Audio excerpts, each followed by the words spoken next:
First of all, what we're doing, Sean, is we're going from state to state and, region to region. And when we first started out in Life, Alaska, we had Bruce, I'll never pronounce his last name. It's Zanlide. Okay, you got trouble too. Who started his career at New England Organ Bank. That's right. 30 years ago. Yeah, we had the great pleasure of, interviewing him at his offices out in Anchorage. And I spent a couple of days with him. He's a heck of a guy, and we were just trading stories about our baseball teams and that kind of stuff. So as we're going from region to region, we kind of just want to get an idea of how each OPO works and the system, and a bit of information about it. And then, if you don't mind, like after we finish, I'll send you a copy of it temporarily to see if you approve, and then we'll put it up on our website and then YouTube and stuff. Perfect. So first, if we can start out with your name, your title, and then today's date and where we are. My name is Sean Fitzpatrick. I'm Director of Public Affairs for New England Organ Bank.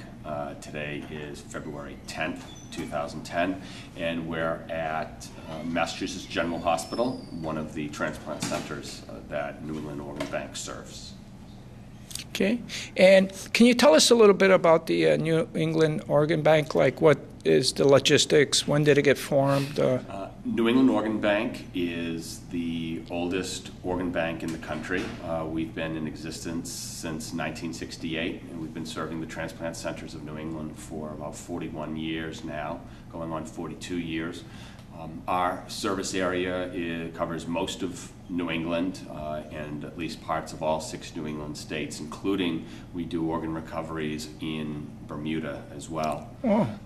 There are over 4,000 people in New England who are waiting for organ transplants, and we have about 220 organ donors a year and over 1,600 tissue transplants every single year. We work with 12 transplant centers for the recovery and for transplantation of organs.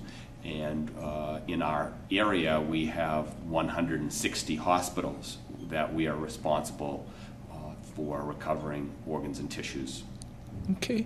And, excuse me, the systems that are used, do they vary state to state in your region, or are they pretty much all the same?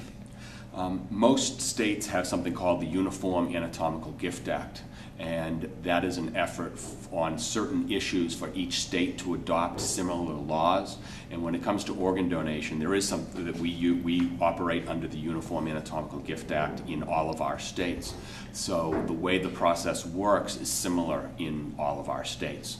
Federal law requires all deaths to be reported to the local organ procurement organization, which is what we are for most of New England. And so in that way, when somebody dies, we have the opportunity to offer donation to families in the instance where an individual has not indicated their wish themselves.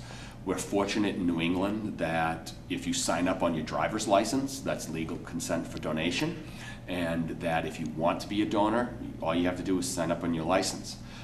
And if you want to sign up right now and you're living in the New England area, you can just go to donatelifenewengland.org, which is a website where you can register as a donor as well. So we have a pretty comprehensive system to make it fast and easy to sign up. And right now we have over 4 million people in New England signed up to be organ and tissue donors. Very good. In my travels, I know there was a lot of support for that system, and because there was many cases where the because of the timing and everything, and the family not being prepared, and that they overrided the loved one's decision, and then afterwards really regretted it. That's right. We have found that families are very relieved when they find out that their loved one who had just died has already made the decision to be a donor. And that makes the process for them a lot easier. And we know that families, once they get over the initial grief, the fact that somebody was an organ and tissue donor is one of the things that they take from a sad situation that actually held out hope and promise for somebody else, and they're happy that something positive came from something so tragic. Mm-hmm. And so are you aware of how many other regions or states adopt the similar system? Right now, all 50 states have a Uniform Anatomical Gift Act. So the process of organ recovery and tissue recovery is similar in most of the states in the U.S. But as far as legal binding, do all of them adopt that same? The majority of states in the U.S. now do accept the individual's right to make this decision for themselves. I think there are probably only 2 or 3 right now that do not, and they are moving legislation forward to accept it.